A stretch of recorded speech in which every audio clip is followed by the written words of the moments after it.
Good morning and welcome to Beyond the Lines podcast. I'm your host, Nikki Watson, and I am here on this fabulous Friday.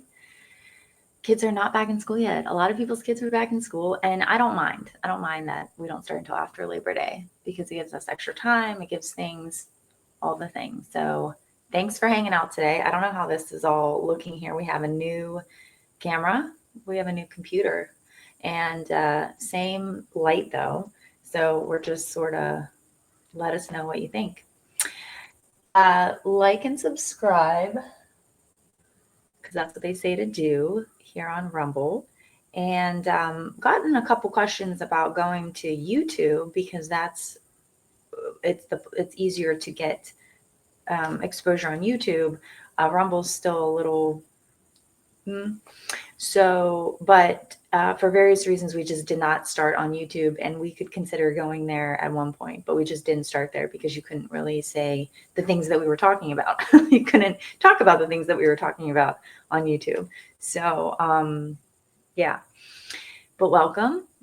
We have an interesting show lined up for you today, something that I've been working on up top here for a few days, and we'll just wing it. We'll just throw it out there and see what we can get.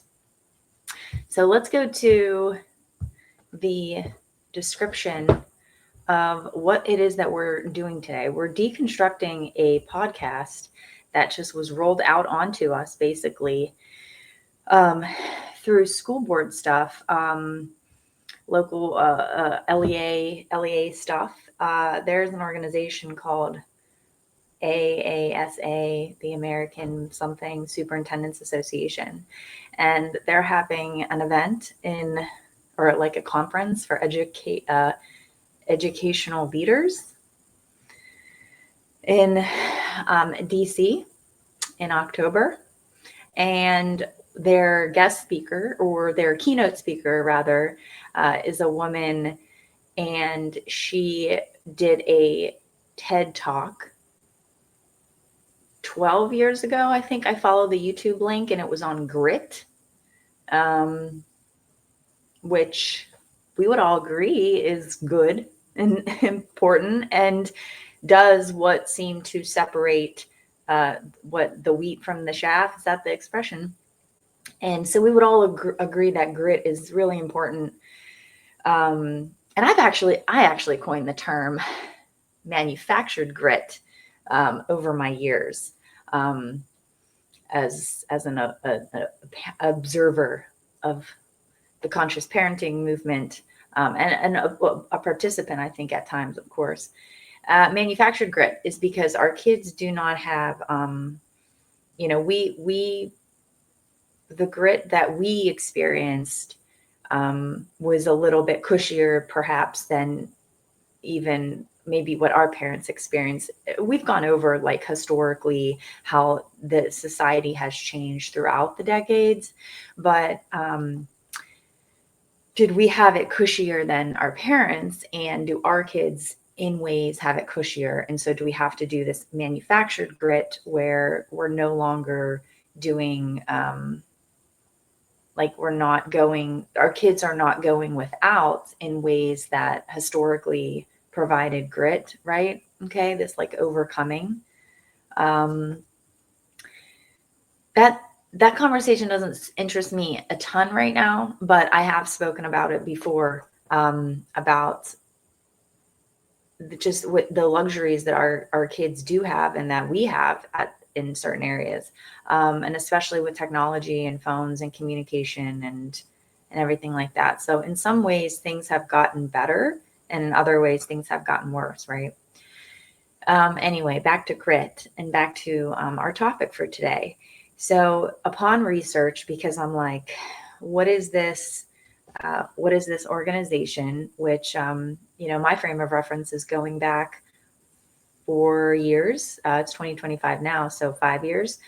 Where did these people stand, right? Where did these organizations stand in 2020? What were they saying? What were their letters stating? On behalf of our members, we're sending this to the Department of Ed, and we're sending this to this is where we stand, right? This is our position on these things. And a lot of educational institutions threw kids under the bus because they went along with the narrative, and we come to find that social distancing was arbitrary, right? Masking was arbitrary. People watching this that disagree with me they vehemently disagree still, and that's okay. But there is evidence to support that it was not based on science, that it was actually based on preference and control mechanisms to, again, just arbitrary for different reasons. And we don't need to necessarily go into that. But my premise is mainly on that, examining where all these organizations and leaders were in this conversation when we were, a large part of the population was seeking transparency and seeking conversations and seeking discourse. And many were just shamed and shunned and guilt tripped and gaslit and sanctioned and censored and kicked off social media platforms and, again, shunned. So where were y'all? Where were y'all when you insisted on masking kids long after, right? And we have reviewed ad nauseum, especially here, the Commonwealth Court case. We just reviewed it recently. Because it's so hard, almost hard to believe. It's sort of surreal when you're looking at it, when you can look back on it and be like, wow, I cannot believe that is what y'all were saying. Like, that's crazy. So,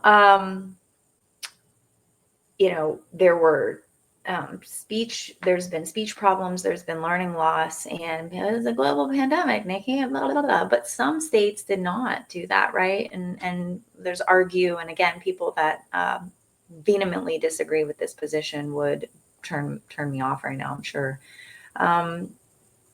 And that's okay. That this is hopefully what we can have here on Rumble, free speech platform, right? We can talk about things that are uncomfortable, especially when the other side of the argument was basically cut off for so long on Twitter. And we had to, through the Twitter files, and we learned so much about the industrial censorship complex. Is that the word? Or is it censorship industrial complex? Censorship industrial complex. How big tech colluded with government to silence accounts that were talking negatively about mandates, lockdowns, pandemic measures, the social distancing, the masking, the jabs, and all that. So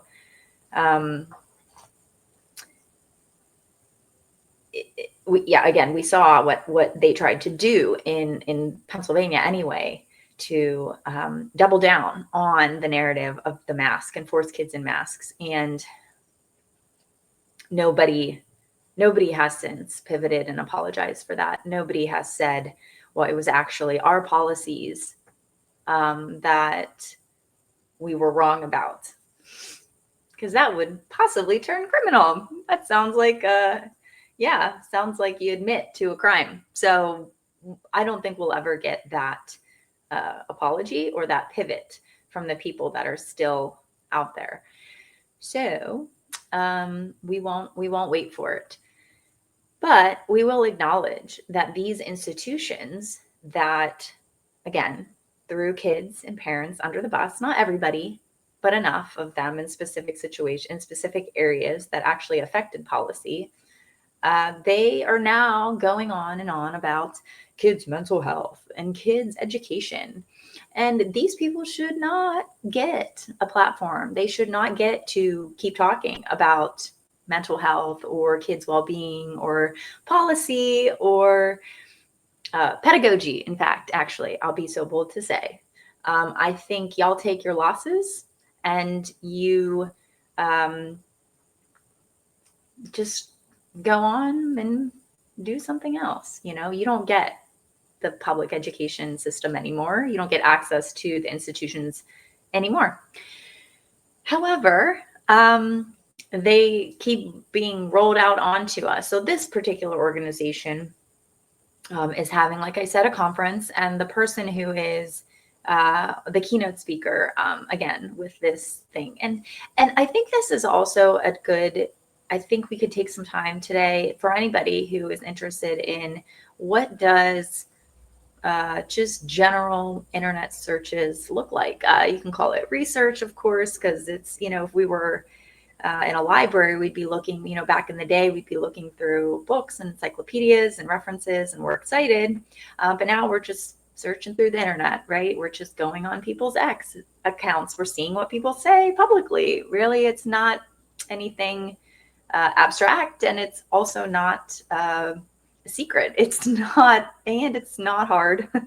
And it doesn't also, it leaves some to the imagination for sure, but let's just see what happens. Let's just look and see, and maybe have a little bit of a critical eye.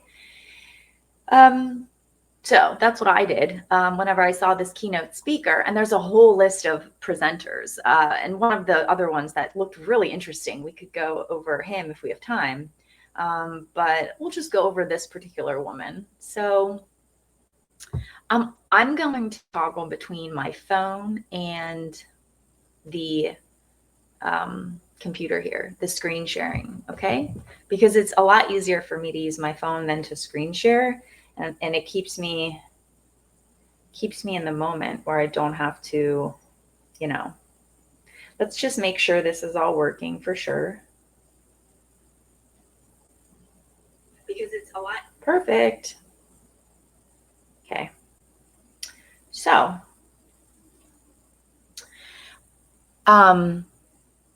let's just do this. Okay. So we go to the person's X account, right?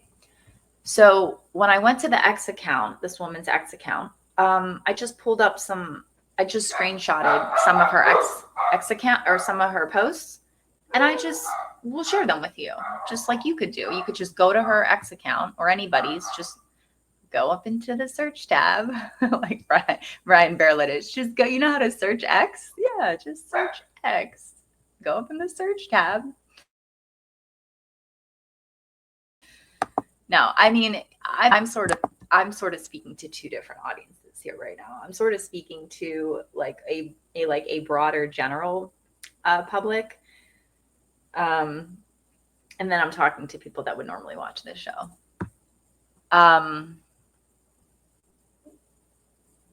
What's going on here? Let me just see. Okay. So much going on. Okay. Here we go. Where? Oh, I remember what I was going to do. Okay. So let's go to we're going to screen share.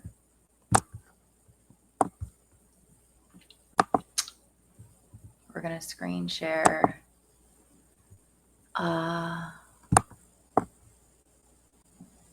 Window. I guess we'll have to, oh.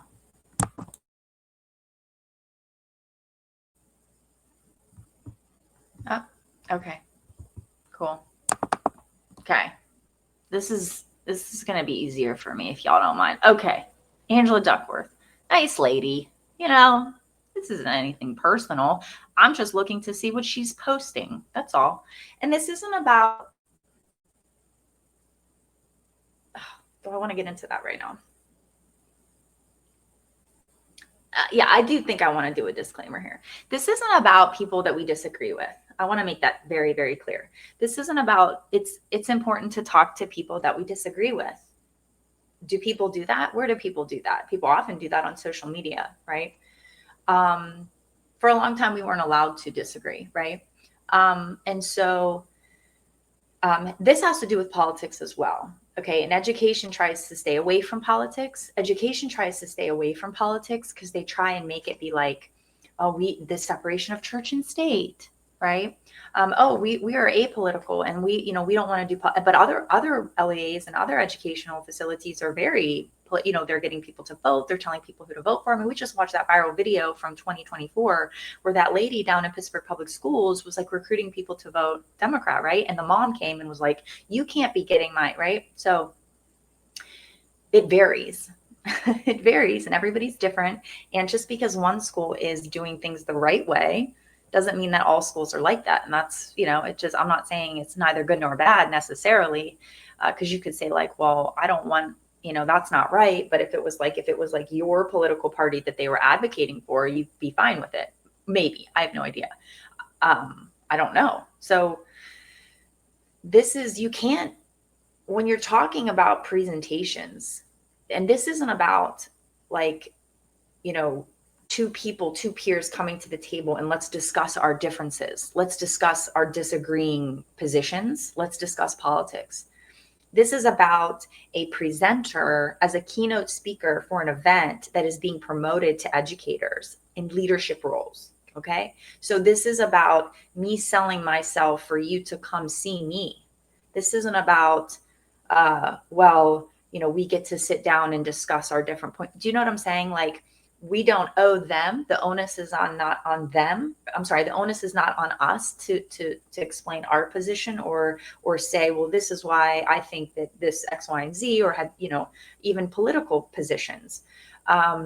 This is about them selling themselves as a presenter, as an expert, in fact, actually.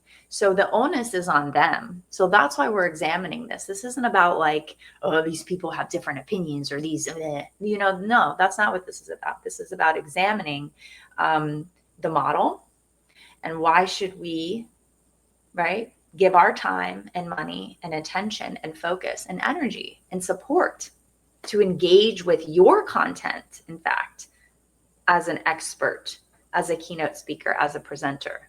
Right, as a representative of this organization, which they would say maybe like, oh, we don't endorse these people, right, that we platform, right? Okay. I'll also say this is an entertainment show, so before making up your own mind, consult with your opinion projectors, not mine, of course. Okay. So I think this is working. Is it not? So are you guys not getting the so you're not getting the photo, right? You're not getting this photo here, huh? Is sharing a window. Okay. So let's do this because you're not getting share screen, image file. Sorry, I thought y'all were looking at the I thought you guys were looking at the thing.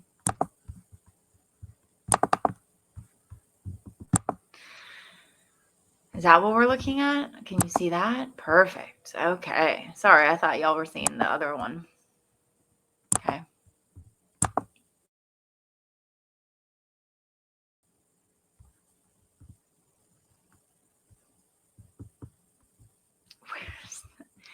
Where's the image? Okay.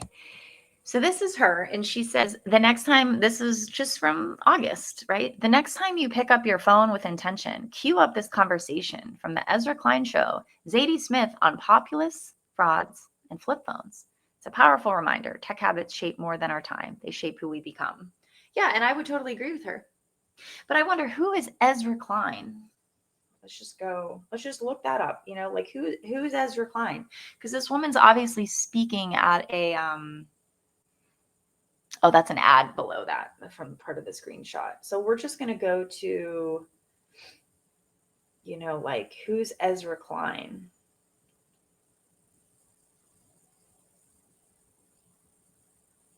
I had recently written about him. It was included because he was included in a New York Times article. So about the abundance agenda. She referenced, okay, this is what I wrote, because this was from an article about Project 2028. I don't know if you guys remember when we went over this. This was on one of our old weeks ago, we did a podcast on oh gosh, not weeks ago. It had to have been maybe in June or July, even last month. It was about Project 2028, and the Democrats knew, right? They basically are trying to take the 2025 blueprint and do their own project. Project 2029 is their blueprint. Okay, we went over this. She referenced the New York Times article, "We've been deconstructing the populist fighting oligarchy wing versus the abundance agenda." Okay. It's not just me. Ezra Klein recently described a divide in the Democratic Party over the so-called abundance agenda, which argues that getting many regulations and special interest groups out of the way can unlock more growth. So-called abundance liberals argue that with the right policies, the government can increase economic growth and make everyone better off. The more populist wing of the Democratic Party rejects this approach because it sees the real problem as power. It has a more zero-sum view of the economy in which the powerful, usually corporations and the rich, take most of the limited resources everyone should be entitled to. I am closer to abundance liberals. Let's make a bigger economic pie than I am to populist liberals. Let's make sure the pie slices are exactly even. I also support getting rid of wasteful regulations and favors to special interest groups. The difference is that I think these barriers need to be removed to empower the private sector, not the government, to drive growth. This is not a trivial difference, and someday it will probably tear our fragile alliance apart. But for now, compared to the alternative, it feels semantic. So this was an article, written by Bloomberg, an opinion piece by Bloomberg. America's broken politics is breaking economics too. Disputes over economic policy are no longer between right and left, but between populist and centrist. Okay, so the political realignment has come for economics, at least since the days. Yeah, okay. So anyway, the article, so Ezra Klein was writing about the abundance agenda, okay? And he also has a podcast that she's referencing, right? So we'll just go to that real quick and see. Anyway, my point is that Ezra Klein advocates for the Democratic Party, right? So this is a big deal for all of them. Like, you may not care about politics. You can be in education and you can say, oh, we stay away from politics. And maybe the brochure looks apolitical, right? But so if somebody has a political persuasion and is involved with people and politics off the record-ish, sort of, but like how, right? So how much do we ignore those that what we know about people, what people tell us about themselves? How much does that influence our engagement with their content? On specifically this, again, I'm saying this person is being platformed. They're a keynote speaker for an educational leadership conference by this organization that worked, right? So I don't know if you can separate somebody's politics from listening to their content, because it gives you an idea of what drives them, which is the whole point of which is sort of the meat and potatoes of why we're there, right? Is what drives educators, what drives students, what drives, right? Motivation. Well, you're driven by your politics. So why, like, how can we disconnect that from this sort of other conversation that we're having? And that's what I'm exploring. I'm exploring how do we do that? Do we do that? Is it possible? Are we supposed to just ignore it, right?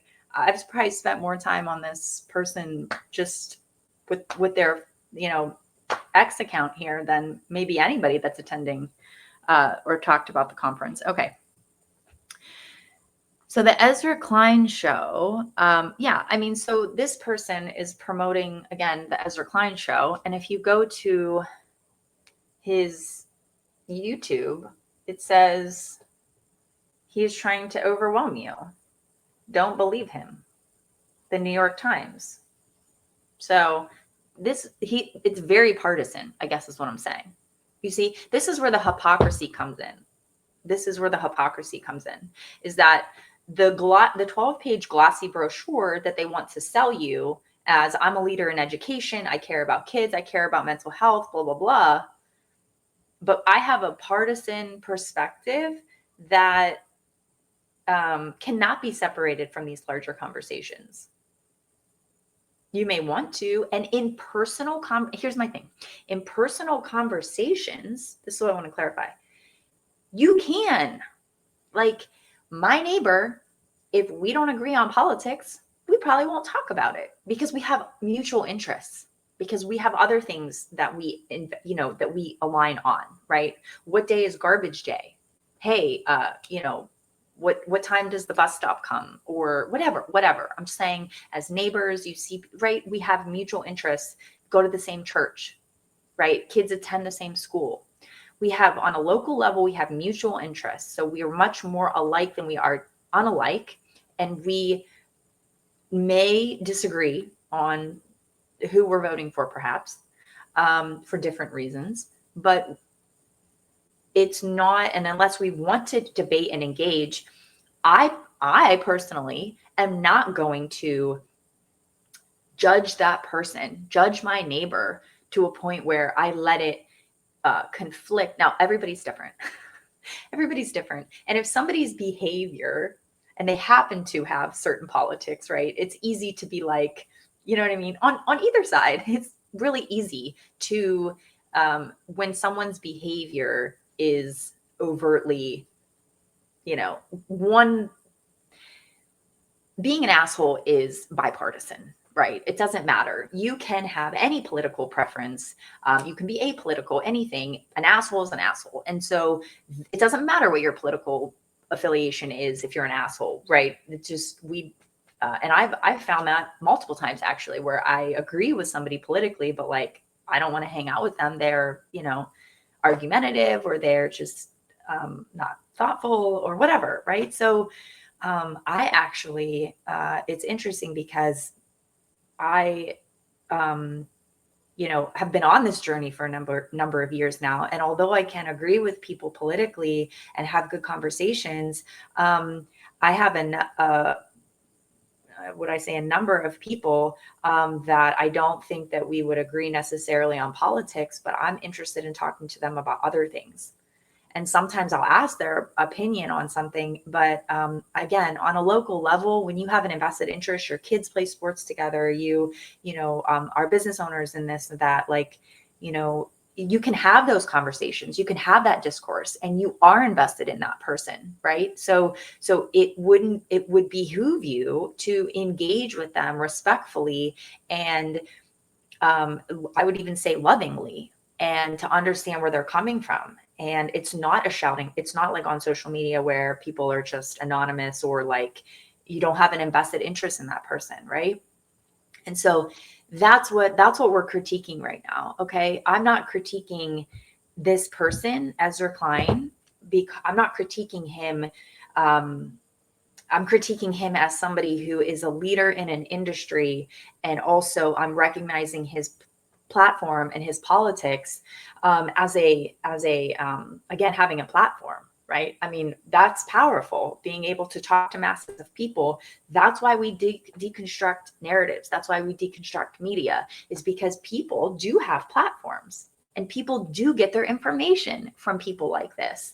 What are you listening to? What are you watching? And so that's why we're critiquing these people, and we're critiquing their politics, and we're taking it into consideration whenever we're having discernment and making choices about, well, who should have a public say in our education stories, and our narratives, and our pedagogy, and our protocols, and our policies, and our products. Okay, who should have a say, right? This isn't about, so-and-so down the street coming to, a board meeting, or coming to a school event or whatever, like, no, this is about people who do this for a living, right? Talking out of both sides of their mouth, being hypocritical, right? Saying, oh no, we're not going to talk, politics is education's no place for politics. But yet, you see what I'm saying? Am I making my point, or am I, anyway? So this woman just in August referenced this speech, referenced Ezra Klein in her graduation speech. Okay? What would you call this then? Maybe I'm not articulating it super well. What would you call this? And then this other woman on populist frauds and flip phones. So their whole thing too is about we need to get smartphones out of schools. Why are elites trying to get smartphones out of schools? By the way, I'm curious. Like, I don't know. I don't know yet. I don't disagree entirely, but I'm just curious. Okay, so let's move on to the next photo.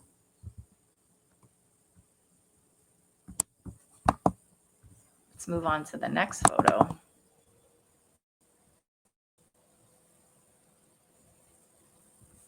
No, this is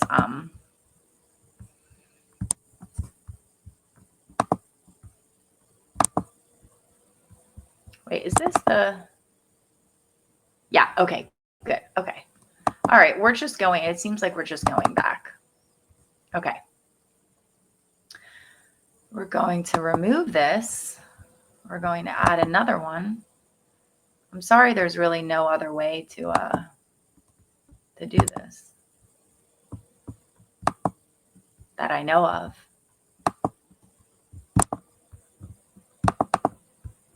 Okay. I guess if I had it keyed up better. Okay. In May, if you go back far enough in your family tree, you discover that you too are an immigrant. And if you think hard enough about what makes this country great, you realize that our success depends on welcoming gritty strivers. New York Times. The Trump administration says it's halting Harvard blank. Okay. Okay. I wouldn't entirely disagree with her. I definitely have a family of immigrants. So I would not disagree with her. However, she has a position on this and she's trying to make it soft and she's trying to do the whole, American dream thing or whatever.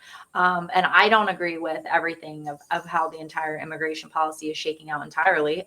However, I would assume just based, and maybe I'm making an assumption here, you let me know, that she has a position on this, right? She's not set, she's calling our success depends on welcoming gritty strivers, right? And that's the whole immigration argument, is that it's not about, right? It's about legally, the whole, I don't want to go into immigration right now. Oh my God. Just judge for yourself. Okay. Make up your own mind.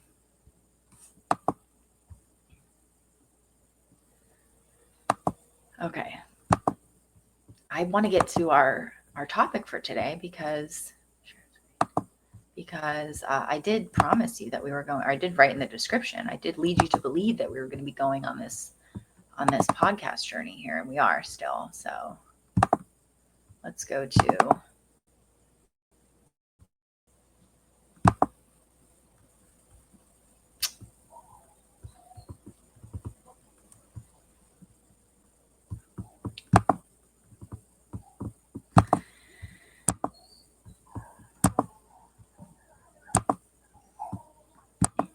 is this one? Okay.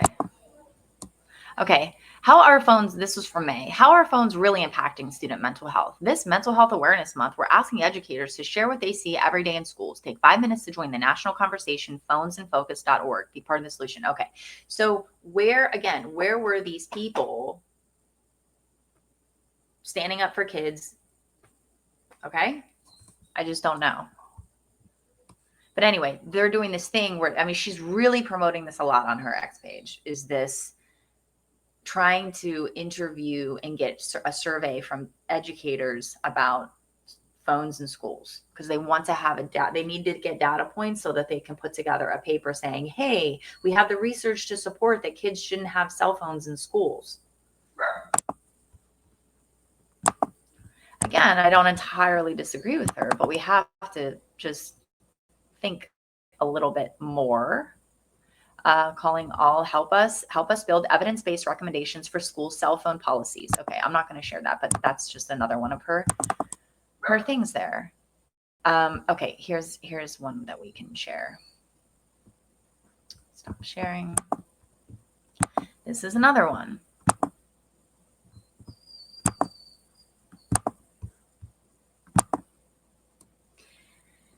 Thank you.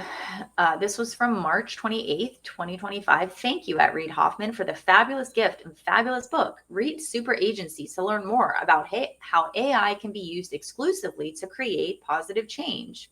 Oh, AI can be used inclusively to create positive change. Okay, so we want to take smartphones out of schools. So we want kids just to use laptops for AI, but order your copy here, written by Reid Hoffman. Who's Reid Hoffman? Who's Reid Hoffman? Well, let's look it up.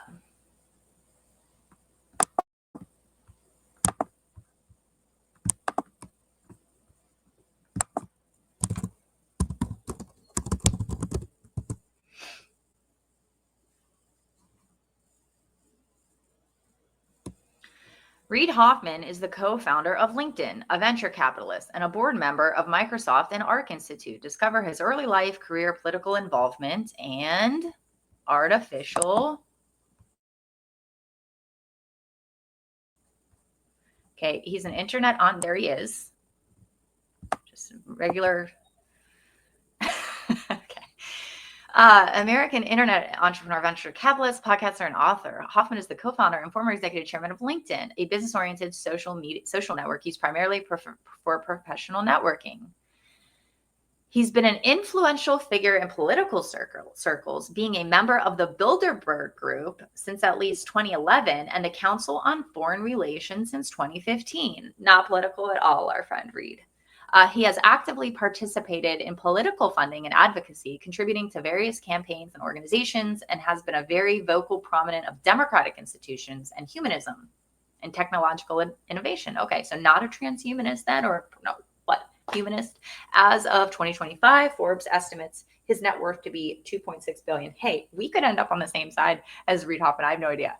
I'm just saying that as of right now, he definitely, has been a huge proponent of the Democratic Party, funding Republican candidates too, I think, if we looked into it. Oh, wait, Reid Hoffman is funding that guy. We just looked this up. Do you remember when we went to go look up that kid who's running against I know, don't say his name correctly, forgive me. The kid that's running.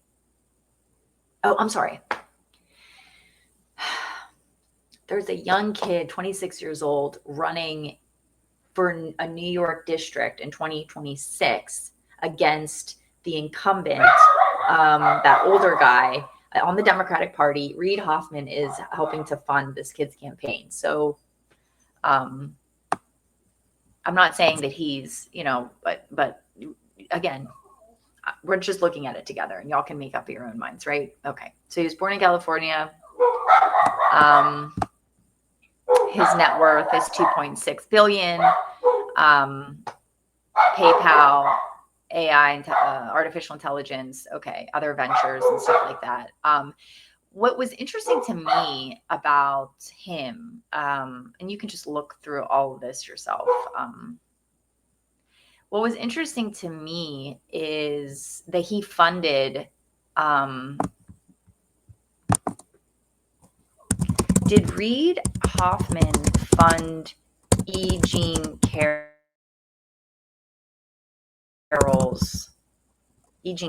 lawsuit?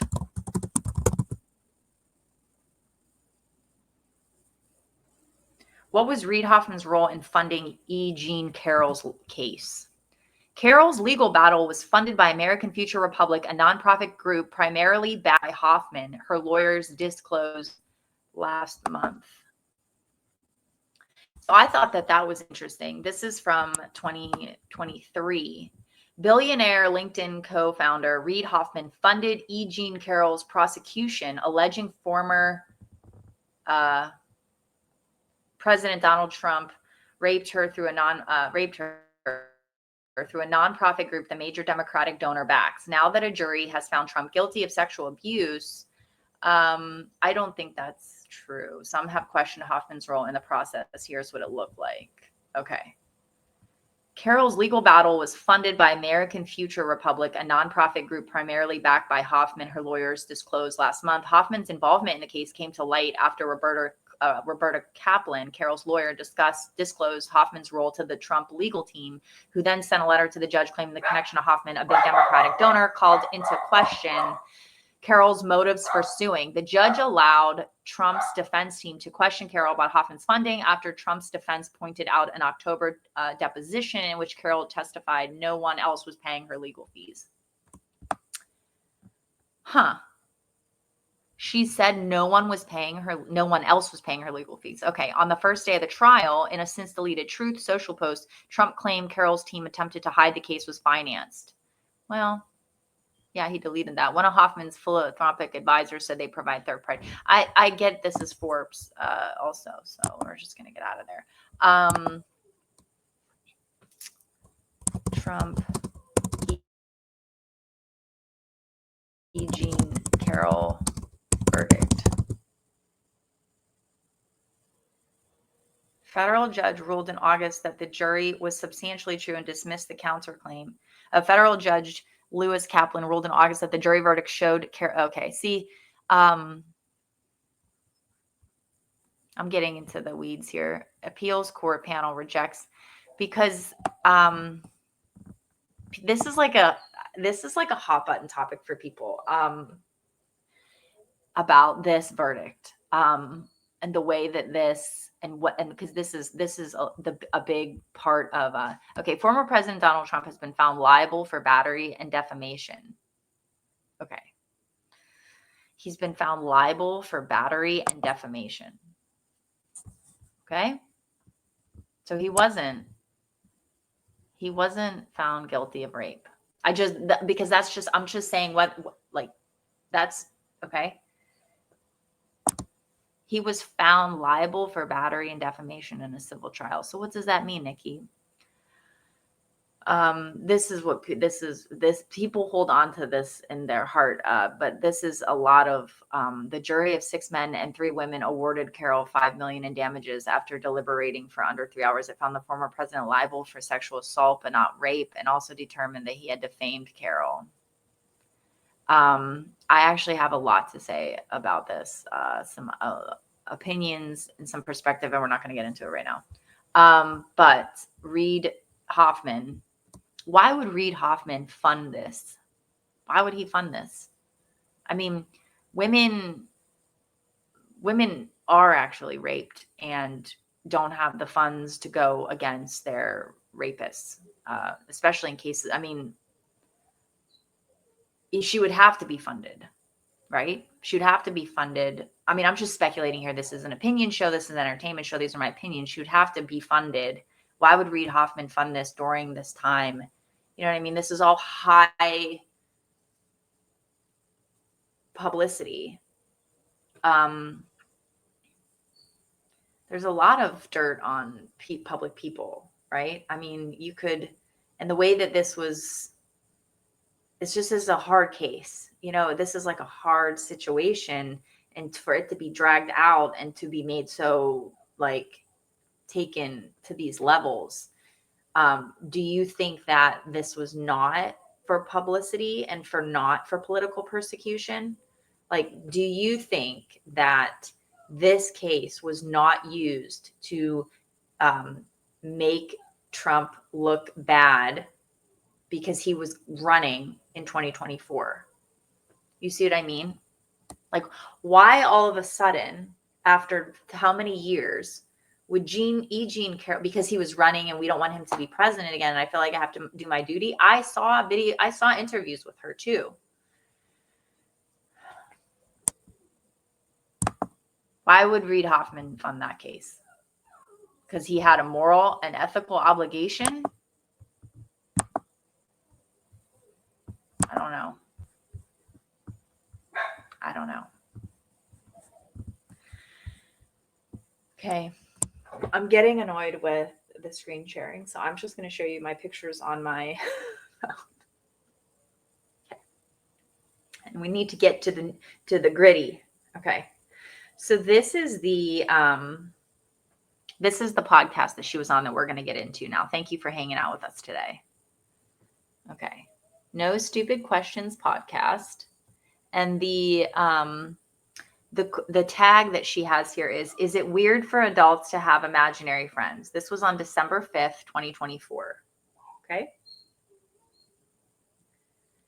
This is, oh, you can't see, huh? Yeah, there you go. What is evil? Okay. What does it take to survive a scandal? What is evil? This was on because she was this was October 10th, 2024. And she was a co-host on the Freakonomics show. Okay. Which we're going to listen to in a minute. This is another thing she posted, right? Yeah. About the vaccination study. Is that coming in crooked? Our new vaccination hashtag, this was from June 2024. Our new vaccination hashtag mega study was published in Nature yesterday. Huge congratulations to Katie Milkman and the behavior change team. Read the full article here at nature.com.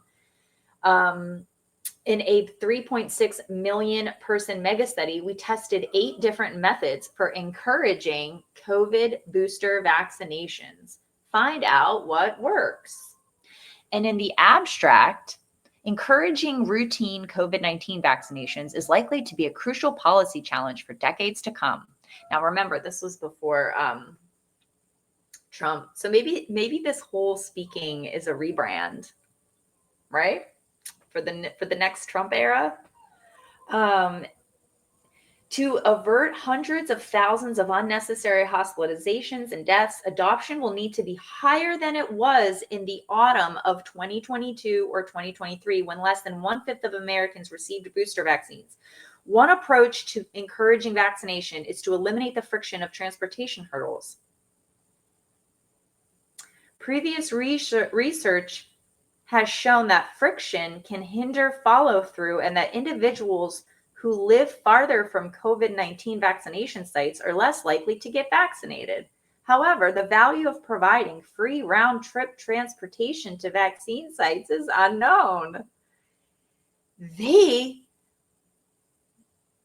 Do you understand? It took Bobby Kennedy to come and even say, like, hey, maybe we should be focusing on some of these other things to make America healthy again. These things that people have been talking about for decades, the things that they already do in Europe. Oh no, we need to make sure that people have a round trip ticket. We don't care if they live in food deserts, round trip ticket to get their vaccine. Here we show that offering people free round-trip Lyft rides to pharmacies has no benefit over and above sending them behaviorally informed text messages reminding them to get vaccinated. We determined this by running a mega study with millions of CVS pharmacy patients. CVS is now about out of business, right? Isn't it CVS? No, I'm sorry, it's Rite. Is it Rite Aid that's out of business? Going out of business? CVS pharmacies are downsizing too. We determined this by running it with millions of CVS pharmacy patients in the United States, testing the effects of 1 free round trip Lyft rides to CVS pharmacies for vaccination appointments and 7 different sets of behaviorally informed vaccine reminder messages. Our results suggest that offering previously vaccinated individuals free rides to vaccination sites is not okay. So they're saying that, no, we don't need to do round trips. We just need to send them a bunch of marketing. Well, Emily, thank you. The full article's here. We can read the full article. Okay, that was from June 2024. Okay. In May 30th, 2024, the title of the podcast is it okay? Is it wrong to lie to children? Okay, great. All right. Well, without further ado, let's listen, because it's not a facial podcast. Let's just listen to the show. We'll listen to some of the show. Okay. Sorry to interrupt, but this is important. The shooter who murdered my This is like an advertisement.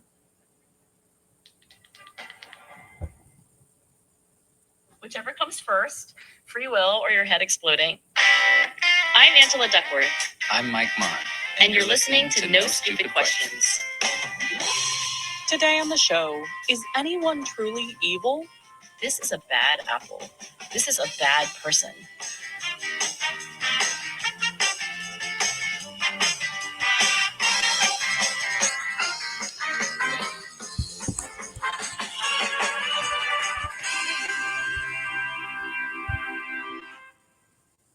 we have a question from Melissa on evil. Oh gosh. Okay. Just a light topic. I almost wish I had a malevolent laugh right there, but I don't know that I have one. Like a Disney villain laugh. Exactly. All right. Alyssa asks, what exactly do you mean when you use the word evil? I'm especially curious because the other day my friend and I got into a surprisingly heated yet curt debate. We were talking about whether my neighbor is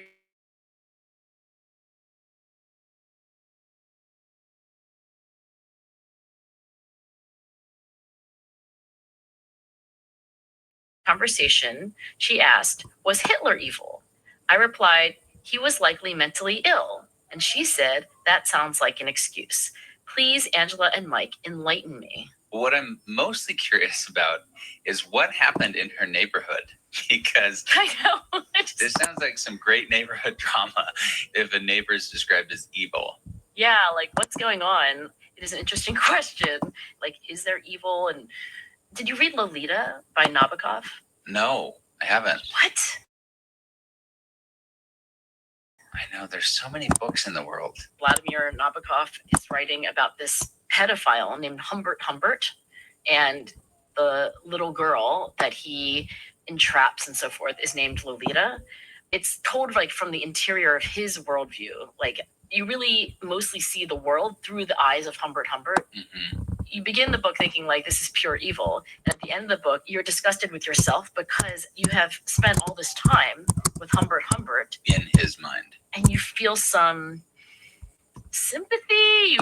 You see the nuances and so forth. So I think this is a question I certainly asked myself when I was reading Lolita, like, is there such a thing as evil? Like, what is evil? Right. And I think actually this is a case in which there is a consensual psychological definition there for you and see whether you agree. I think when most people use the word evil, first of all, they mean human evil. Yeah. Even like say an animal kills a human. I don't think we think of the animal as being evil.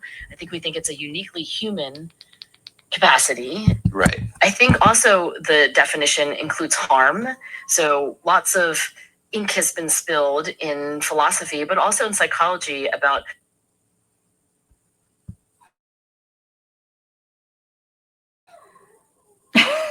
Okay. Are y'all where I am at all? Is it just me? Is it just me? Maybe just me. Maybe just me. So just like the definition of evil, okay? Like the definition of evil. If we go to, if you just like do your, you know what I mean? Like look it up, look it up. Definition of evil, we can just look it up. It says morally bad. This is where I found, I'm just a dumb plebe who, who can barely even use my phone. Evil is an adjective, morally bad. This is from the American Heritage, right? I mean, y'all know, like, it's just the first thing that came up. Morally bad or wrong, wicked. Causing ruin, injury, or pain, harmful. Characterized by or indicating future misfortune, ominous. Bad or blameworthy by report, as in infamous. Characterized by anger or spite, malicious.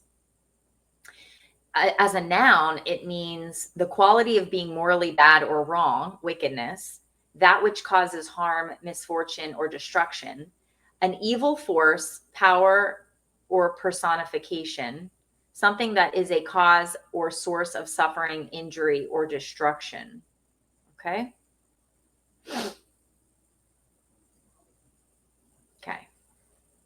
She's saying it has to do with intention. So I don't think that that's correct, though, but I don't know. What do I know? morality, like what are our moral instincts? And one of the Go back a second. So lots of ink has been spilled in philosophy, but also in psychology about morality, like what are our moral instincts? And one of the primary moral instincts, which is true across societies and is actually also evident very early in children, like just the idea that you do no harm to others. Isn't that the Hippocratic Oath? And it is the Hippocratic, first do no harm. John Haidt, the psychologist, has argued that all societies, and the left and the right, agree that do no harm is a moral foundation. He would also argue, I think, that fairness, like tit for tat, or like, people being treated under some rule that is consistent, he would argue that that is universal across certainly the United States, whether you're on the left or the right. And then he's kind of famous for arguing that there are three other moral foundations that are less universal, and those are loyalty, respect for authority, and purity. And he wants to argue that those are moral foundations that are not shared consensually and perhaps are more embraced by the right than they are by the left. But getting back to evil, there aren't a lot of people that I know who would disagree with the definition that something like intentional harm perpetrated by a human. And I think the emphasis is on intentionality. I think if you accidentally... No. Hold on. We're going to let her on intentionality. Do you see? This is such a problem. Okay. Do great harm.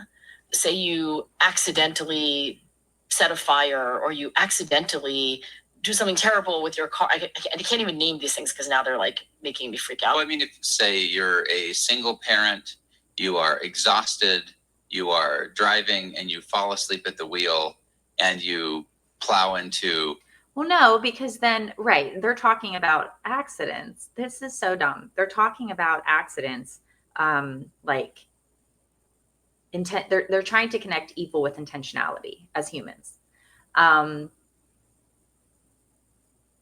But people don't, so if you're doing harm, this could actually be wrapped up into Dr. Corey Clark's work about harm reduction in studies, and how, well, we talked about this, women in academia and such, and preventing conclusions that might be harmful to marginalized communities or other minority communities like women.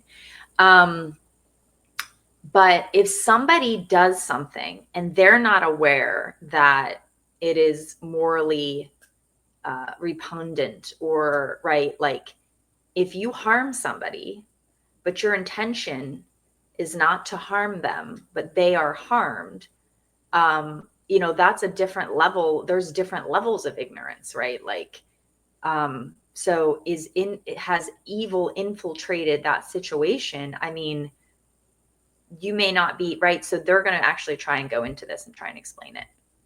But I think that they're on the wrong track, which my point in what I wrote here in the description is, can you talk about evil without talking about God? Can you talk about evil without naming God? And they spend however long this podcast is, they go into, you know what I mean? They spend this whole time going into that, like without saying God's name, right? So they A for effort on that. A building or a restaurant or something and kill a lot of people. I don't think anyone's going to say you're an evil person. That's a horrific, tragic, awful situation, but not evil, because of, like you're saying, intentionality was not there. And then I think people are like, well, what about the responsibility? But I would agree that there is a pretty consensual definition that... So they're talking about evil related to people, but their question is, what is evil, right? So it's not about just people. It's about a force. It's about evil infiltration. It's about, just because somebody doesn't do something on purpose, is evil still infiltrating that which is good? Right. So I think that what they're trying to argue is, are people evil? Right. Are people evil? That's what but it's misleading, because the question is, what is evil? So they actually don't answer that question. They're trying to project it onto like a people. And I think that if we're going to continue, I think it's important also to include the definition of evil. If you want to look at, well, just for fun, for reference, I wrote in, and you can do this, yourself, orthodox orthodox definition of evil. What is the meaning of evil? Well, here, the search assist is basically St. Andrew. In Orthodox Christianity, evil is viewed as the absence or twisting of God's goodness and energies, often resulting from human free will and the influence of passions and demons. It is not considered a created force, but rather a privation of good, with the ultimate belief that good will ultimately triumph over evil. In Orthodox Christianity, evil is not considered a created force, right? It's viewed as absence of good. This means that evil lacks intrinsic substance. It is essentially nothingness. The concept is often likened to darkness, which cannot be created, but is simply the absence of light. I almost want to share this, right? But I don't want to stop that screen. Okay. Evil arises from several factors. Free will. Humans are created with free will, allowing them to choose between good and evil. This freedom can lead to the twisting of what is inherently good. Yes. Yes. This is the hypocrisy, sort of the hypocrisy that we're talking about, okay? In ways. Passions. According to Orthodox teachings, passions, irrational desires inflamed by demons, can lead individuals to commit evil acts. If you're an atheist or you're an agnostic or whatever, you don't believe in demons, can you really acknowledge the reality of evil? Or do you have to make it non-religious? Does it have to be a human? You're trying to make sense from a non-spiritual perspective, a spiritual thing, an energetic thing. You're trying to make sense of it with your human mind without talking about God. We've talked about this. This is sort of like the SEL in schools, the moral education, the character education. They try and do this. I mean, they try and do this like choose love thing when Jesus, they try, but they remove this Christianity from it.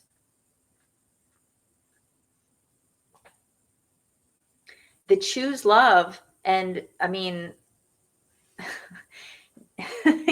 don't know if y'all know any Christians. I don't know if y'all know anything about Christianity. I know we have to worry about Christian nationalism and such. I mean, I don't know. I don't know. Okay, I'm just wondering if there's a thing related to this of like, oh, we can't because we don't want to. What is going on? What is going on? But removing Jesus from schools, which if you have public school and we don't want religions in schools, okay, but you're using the principles of Christianity in this moral and character education way, okay, but you're not calling it moral or character education, which actually is better than trying to do this like social emotional learning, which is what it's called, which is we're teaching kids to be kind and to love and it's not, they're trying to put much emphasis on it related to academics. And although the intention is good, right? Evil infiltrates good and twists it, right? So these things, especially educational institutions, can be infiltrated, right, by people that have their own agendas, nefariousness, stuff like that. That's why, I'm just saying pedophiles are, attracted to these where children gather, right? Like churches and schools and sports. And we just had recently a school, that he, had, it was X, Y, and Z. I don't want to go into the abuses and such on, with a minor, with a child, a 16-year-old. So these things happen. And, we just had a thing about Megan's Law that came through, not in my community, but in communities a couple down. The Megan's Law thing has to go out where if there's somebody that was convicted of crimes against children. I mean, there was just in the paper a few weeks ago about with the person who I think he was 28 years old with the child abuse on the with the on his computer. Like, I mean, I just rattled off to you just off the top of my head, right? So evil is the infiltration of good, okay? Because we have these ideas and these intentions that are good, but can they be then twisted with nefarious people that are acting on behalf of that are being motivated by temptation?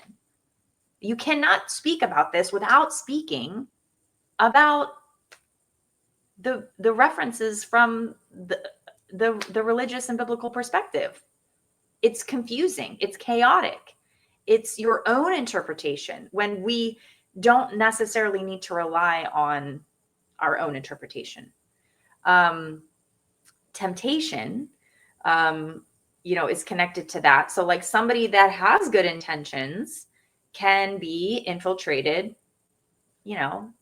with demonic forces. Like this is well established. So if we go back to what I was saying about the, let's see.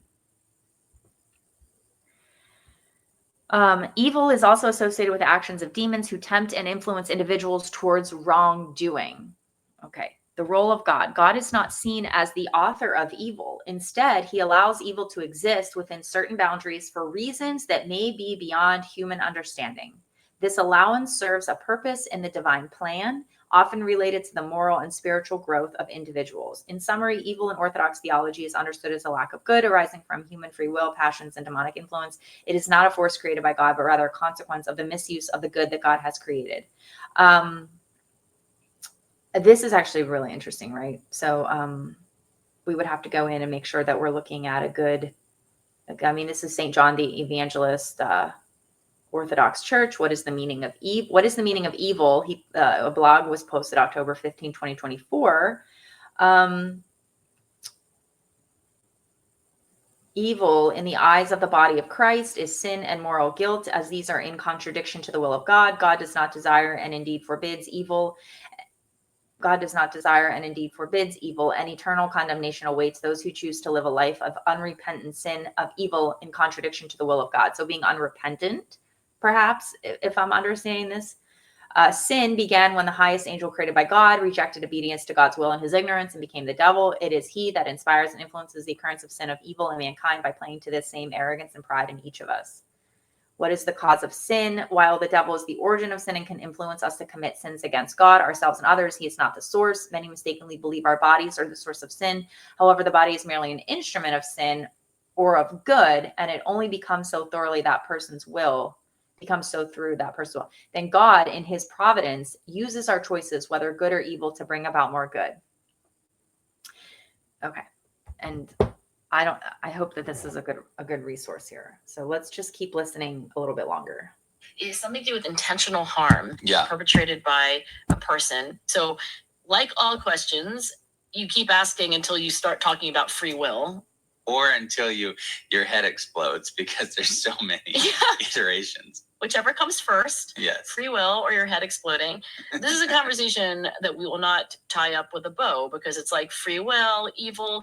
But I do want to tell you about one study that was free will, evil, God. We won't tie it up with a bow though. Done that I think actually just like pries open the door on like how deep this question really is. So there's a very famous study. It was published in Science, arguably the most prominent journal in scientific research.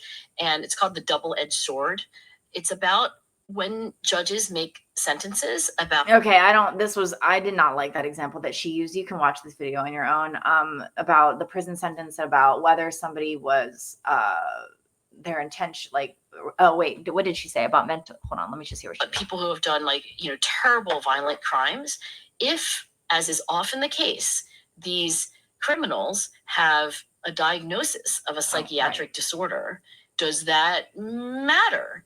So these are U.S. state trial judges, 181 of them, and they're all given a hypothetical case. Sure. And I've always, this is so annoying because evil is a spiritual thing, a spiritual problem.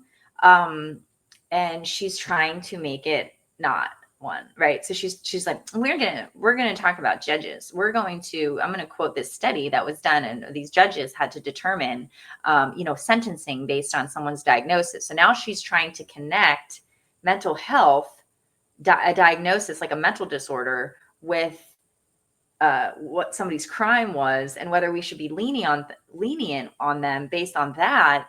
And then they try and wrap together like is how evil is related to that. But then it seems like they're arguing that it couldn't be evil because these people are mentally incapacitated anyway. But evil works through that, right?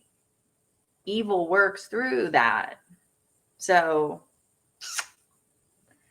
then she goes on to talk about the prison experiment, which is so heinous, and I didn't even like listening to it. I'm not interested in that, and I don't really prefer how she used it. But it was about like, which side would you fall on if you were in that situation? And then the girlfriend of the professor that was doing it like told him to stop, and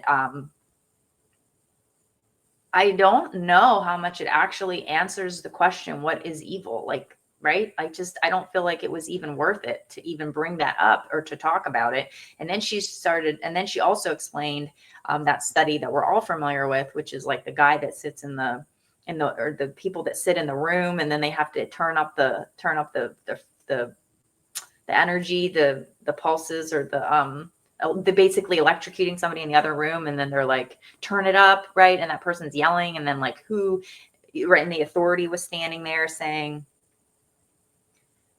So it's like these people run on authority bias, but yet use examples of like, we need to think critically. We need to teach kids creativity and critical thinking, and that to think outside the box, and to not just listen to authority and to question authority. And it's like, who are y'all talking to? Because you're using these examples of like, oh, look, people listen to authority, but you're also sort of making the argument that people do listen to authority no matter how bad, and you're making the case, and then they tie in the Holocaust, of course, but yet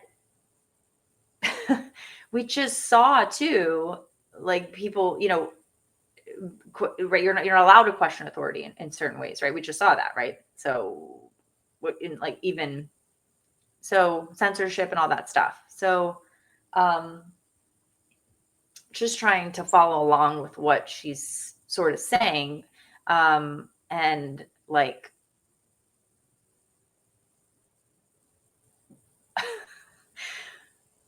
you want kids to question authority, but their parents aren't allowed to or something. I don't know what it is. Like, we want them to question authority, but we also, though, it's hard because you're putting them in public schools, and they're really not allowed to question authority in public schools, right? Because there's safety issues, and there's monitoring. I mean, they're not allowed to go to the bathroom without asking for permission. So it's sort of hard to build that trust and to build the critical thinking piece and the question authority piece, while you're putting all these restrictions on them anyway, which is understandable. It's the social, I get it.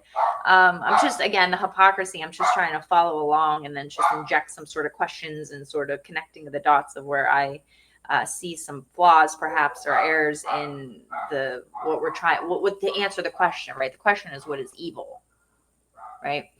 And I don't think that you have to necessarily provide these examples, the three that she used, specifically the prison experiment, or the four that she used, right? The Holocaust, the prison experiment, the other thing with the nozzles, and then the US Supreme Court thing questioning. I don't think you actually even need to use those examples to really talk about what is evil, I guess, is part of my point.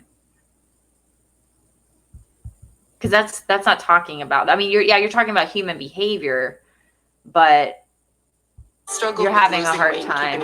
You're having a hard time connecting the dots there. I've lost over 7. The convict in this case is diagnosed with psychopathy, so everybody gets that. But some of the judges are presented evidence that suggests a biomechanical cause. there's evidence that their brain, like, we put them in the MRI and we're like seeing these lesions, or maybe you hear that they have a faulty amygdala. The amygdala is the part of their brain. It actually does a lot of things, but it does fear. A lot of moral psychologists would argue that if you don't have an amygdala, you don't properly develop moral instincts. So if you're a judge, you have to rule on the sentence, like what is the punishment for this crime? And you're a judge who gets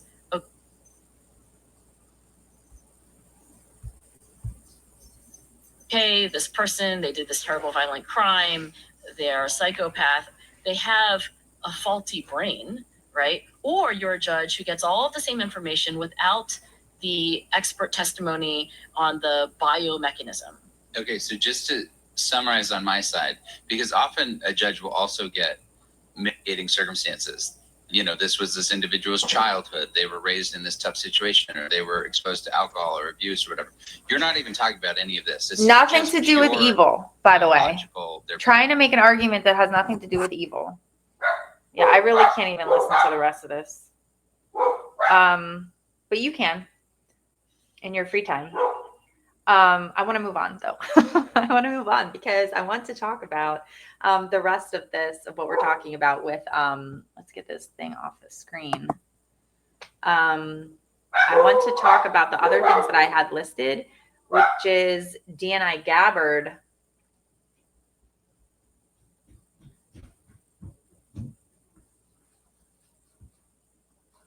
Dogs, kids, outside my door.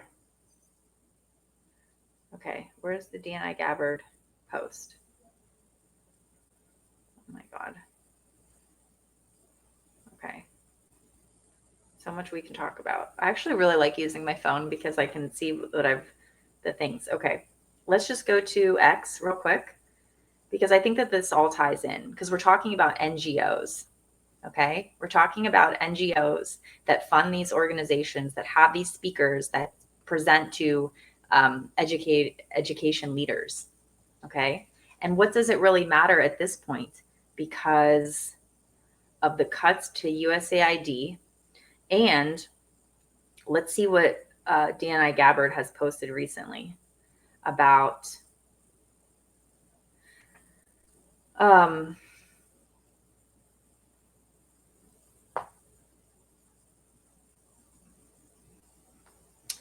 Tulsi Gabbard to downsize the ODNI's workforce by 40%, eliminate politicized offices.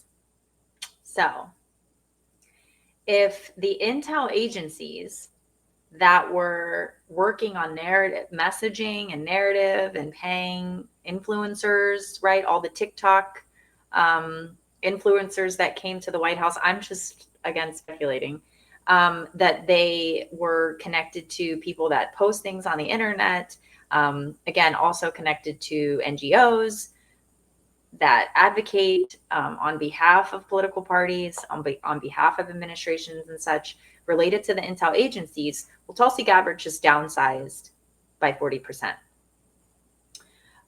So those relationships are being shaken up.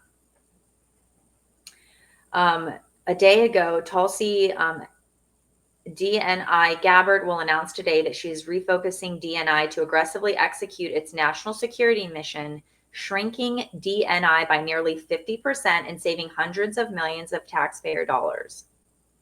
So without going too much into that, a lot of the focus has been on, I mean, historically with like the Central Intelligence Agencies, they were focusing on foreign interference into our country, right? So it was like all out of our country. But then at one point, I don't know if it was before the Patriot Act. I don't know. You can tell me because I don't know. This is the I don't know show. This is the I'm speculating. This is my opinion. I know nothing show.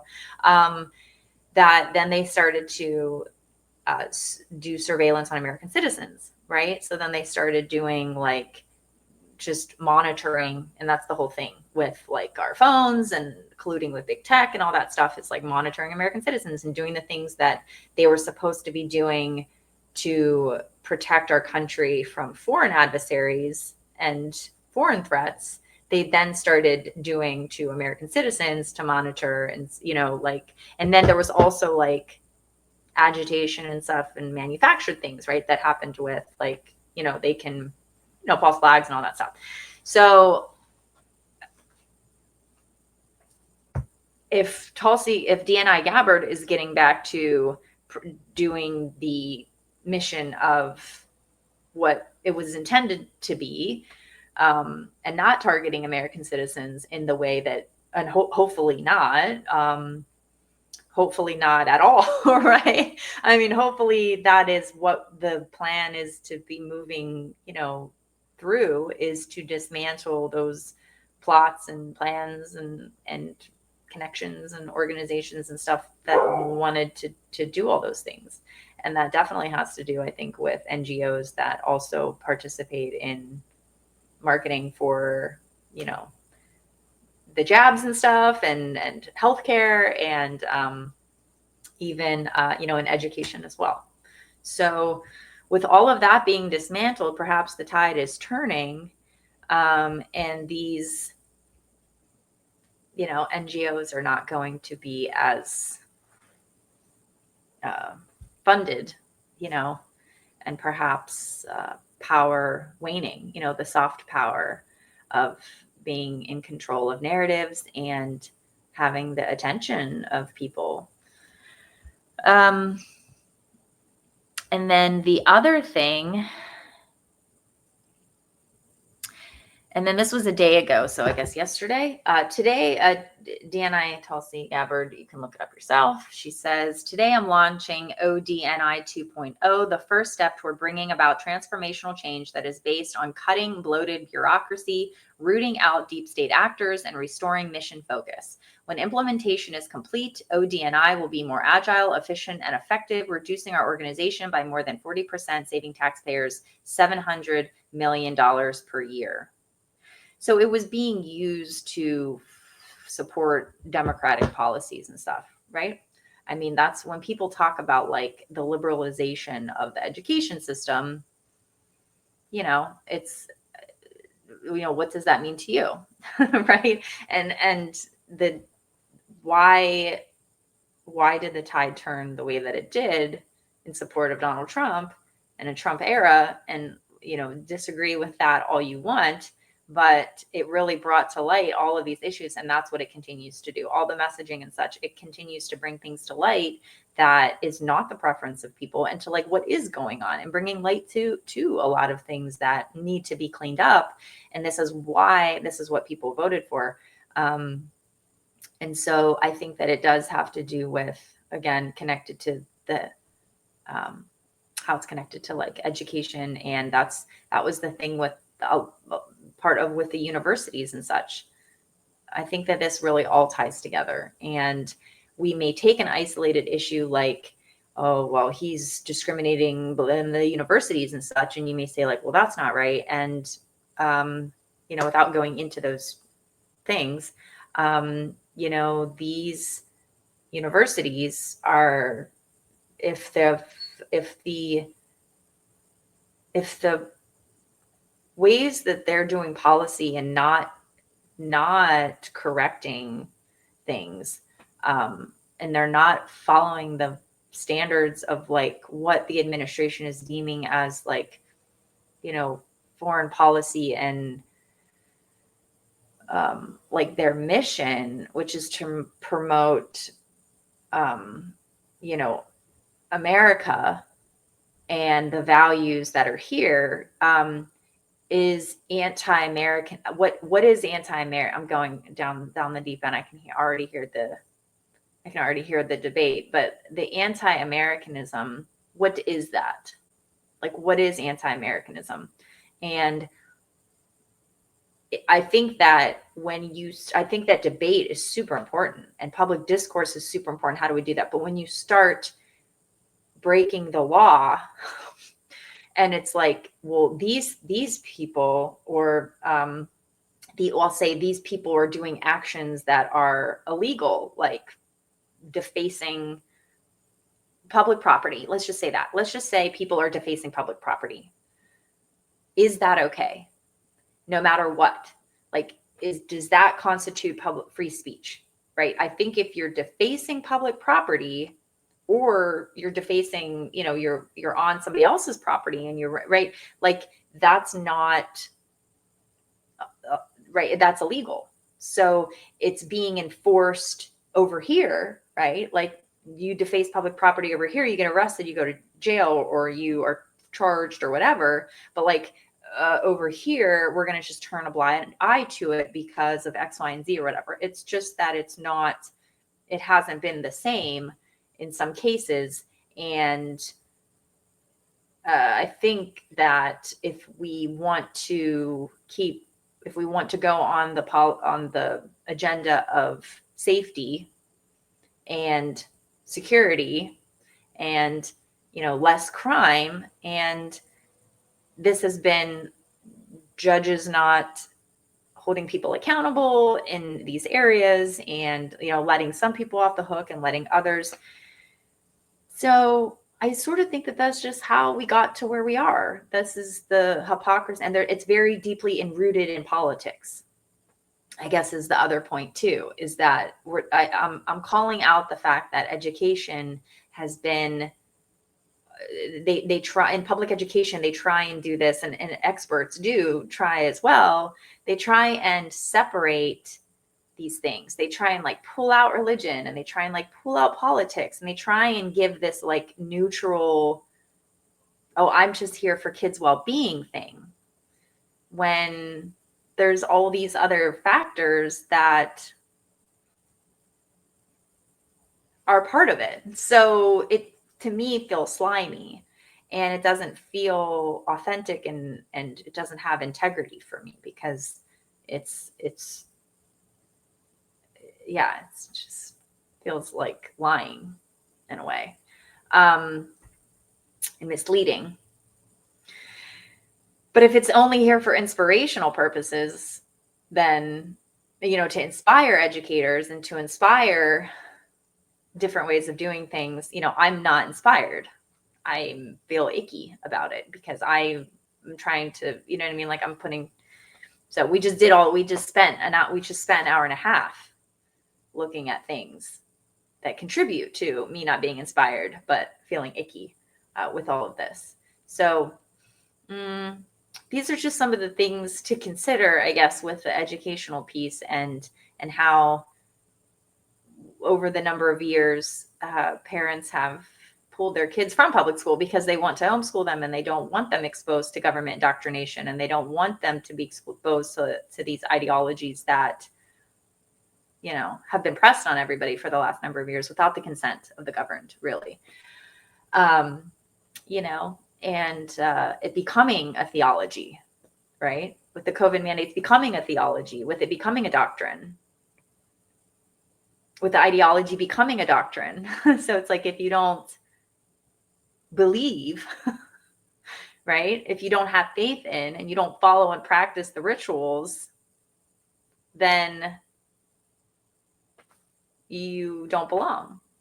And so that's what people have been dismantling over the last number of years and trying to figure out. And so it's politics is very much involved. And free speech is really important. That's why it's, even if you disagree with someone, right, censorship is not okay. And we've seen JD Vance go on the record talking to like the UK, talking to other countries, like with the censorship stuff that's going on in Brazil. American citizens, and countries around the world, like you can see where the EU is censoring or whatever, but we can't control, we need to focus on our freedoms here, right? And the censorship that has happened over the last number of years. And these NGOs and stuff are involved with other organizations like that what's it called out of the UK, the Institute for Strategic Dialogue, I think it's called. They're doing reports on like speech that they deem like hate speech, and they have all these charts and everything of how they're scouring the internet for people talking about different things. And like, who gets to deem what is, that's a form of censorship.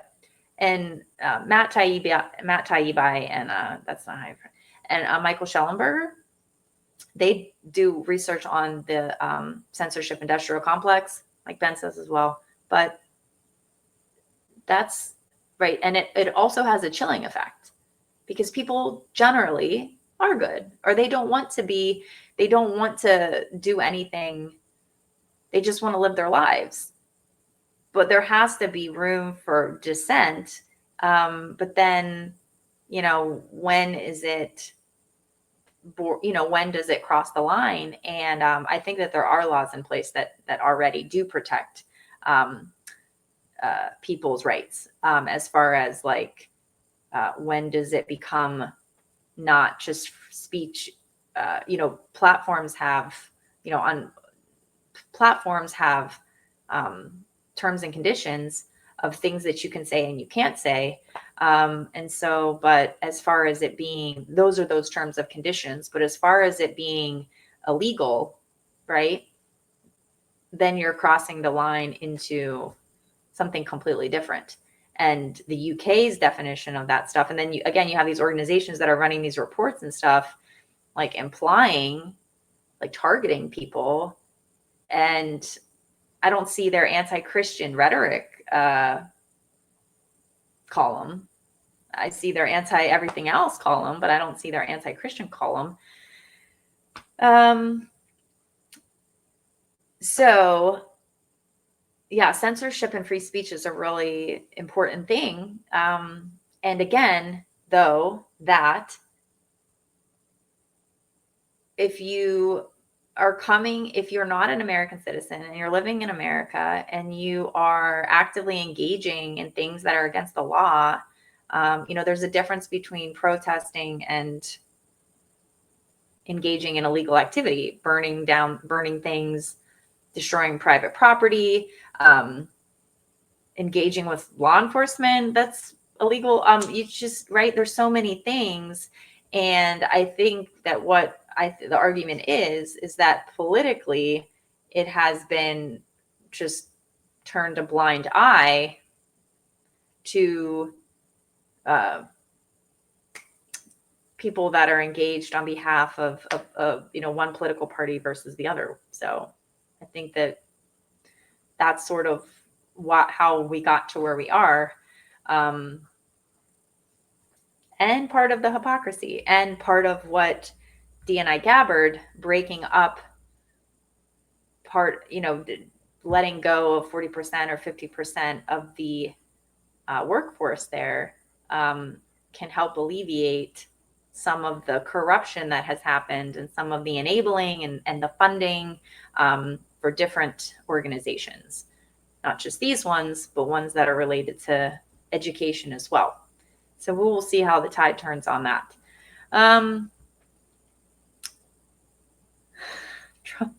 Trump pretended Zelensky was wearing a suit or a tie. I'm sorry, a tie. And it also looks like President Trump signs executive order requiring an audit of every NGO relying on federal funding. So that's interesting. Peter Bernegger. This has been a major way in which the liberal communists have been stealing our money right from the U.S. Treasury. Okay, well, I don't always use the word liberal in the way that other people do, and I also don't necessarily use the word communist in the way that other people do. But I don't know that much. But I try to be mindful of the way that it's used, and then to what I mean by it and what people mean by it when they say words. Better yet, it's also been a major way corrupt politicians and Washington, D.C. bureaucrats have been stealing it. They form an NGO, obtain U.S. government funding, put in place their wives, relatives, or close friends. Those then get big annual salaries, think in the millions of dollars, or pay out to subcontractors, which in some way they are tied to. NGOs have also been funding Oh yeah, like Antifa and other campaigns.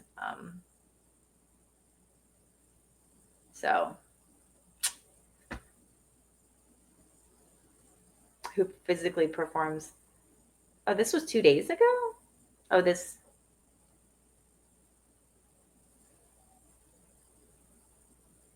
Oh, well, Grok is saying the executive order on improving oversight of federal grant making, EO 14332, was signed on August 7th, 2025. It focuses on strengthening grant oversight to prevent waste, but doesn't specify audits for every NGO. I don't know then. This was 2 days ago. Churches aren't NGOs, but may be affiliated with them, like World Vision and Catholic Charities. The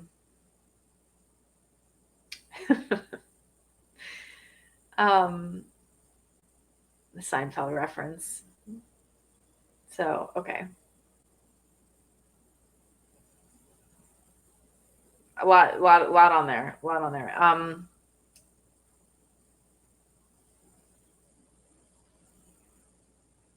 Okay. I think that's it. I think we can wrap up there. I think we can wrap up here. Thank you so much for hanging out with me today.